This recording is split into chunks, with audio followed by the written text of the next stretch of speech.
दोस्तों, उसी में आप सबकी सलामती हो। God bless you, खुदावंद आपको बरकत दे। आप सबका आना वैसी बरकत है। आज एक छोटी सी बात मैं आप सबके साथ शेयर करने वाला हूँ।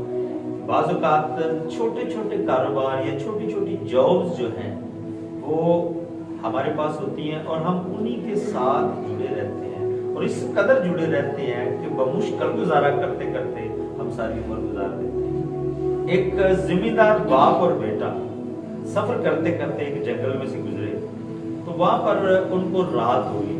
तो बाप जो है अपने बेटे से कहता है कि बेटा ये एक साथ में एक मकान है, घर है, वहां पे जाओ और उनसे कहो कि क्या आपके पास हमारे रहने के लिए, रात रहने के लिए, देखने के लिए जगह हो सकती है। तो वो गया, उन्होंने कहा जी बिल्कुल वेलकम, आ जाए। और वो वहां पर रात रुके और जब उन्होंने वहां पर देखा उस घर की तरफ जब जा रहे थे ना, तो उन्होंने देखा कि वो जमीन जो वो जिम्मेदार थे, वो जमीन जो थी वो बड़ी काबिल जमीन थी, बड़ी जरखेज जमीन थी, लेकिन बंजर पड़ी थी, वीरान पड़ी हुई थी। तो जब रात को वो वहां पर बैठे लेटे रात को सोए तो गुफ्तगू हुई। तो वो जो बुजुर्ग था जिम्मेदार, उसने पूछा उनसे कि आपकी जमीन बड़ी अच्छी है तो आप यहाँ पर काश्तकारी नहीं करते, तो आपका जरिया मुआश क्या है? तो वो बंदा बताता है कि जी मैंने एक भैंस पाल रखी है और वो भैंस इतना दूध दे देती है कि जिससे मैं अपने घर का गुजारा भी करता हूँ और कुछ दूध बेचकर मैं अपने नाना नुस्खा का जो है निजाम भी कर सकता हूँ। लेकिन जब वो जिम्मेदार बंदा, उसने उसको मशवरा दिया, कहता मैं तुम्हें ये मशवरा देता हूँ कि तुम्हारी जमीन बहुत अच्छी है, तुम काश्तकारी करो, यहाँ पे मेहनत करो, ये जमीन बहुत अच्छा तुम्हें प्रॉफिट दे सकती है। उस बंदे ने उस पर कोई गौर ना किया। खैर सुबह जब उठे निकले तो वो थोड़ा सा आगे गया तो वो बुजुर्ग जो है वो अपने बेटे से पूछता है कि इसकी भैंस कहाँ पे है? तो एक पहाड़ के ऊपर उन्होंने एक भैंस को बंदे को देखा।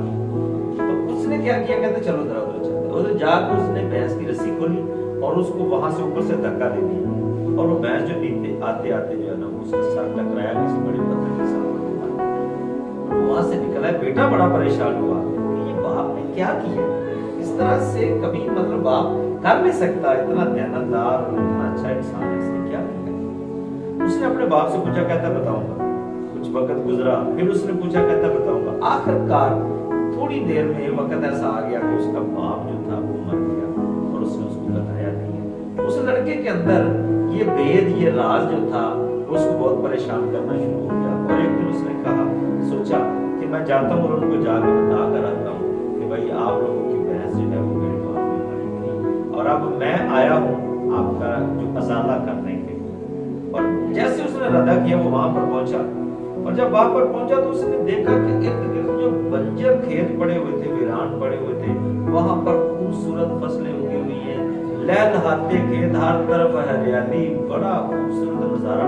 बड़ा हैरान हुआ लेकिन फिर भी चलता गया और जैसे वो घर के करीब पहुंचा तो अंदर से लोग उसको वेलकम करने के लिए आ गए।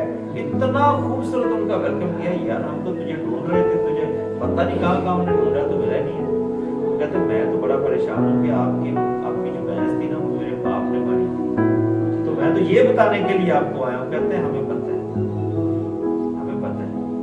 कि तुम्हारा बाप जो है वो उसने हमें मशवरा दिया था कि आप खेतों पर काम करो, लेकिन हम आज तक अपनी भैंस तक जुड़े हुए थे कि ये भैंस थोड़ा सा दूध देती है, हम पीते हैं, लेकिन तुम्हारे बाप ने हमें भैंस को मारकर ये सिखाया है कि छोटे छोटे कारोबार जिनके साथ जुड़कर हम अपनी पूरी जिंदगी तबाह कर लेते हैं ना, उनको छोड़ें और आगे बढ़ने का सोचें। बहुत सारे लोग छोटी छोटी नौकरियां होती हैं और वो सारी उम्र उसके साथ जुड़े रहते हैं, जो ना उनका खर्चा पूरा होने देते हैं और ना उनको आगे बढ़ने देते हैं। इसलिए छोटे कारोबार, छोटी जॉब्स, छोटे वसाइल जो हैं उनको छोड़कर बढ़ने का सोचें, आगे बढ़ें।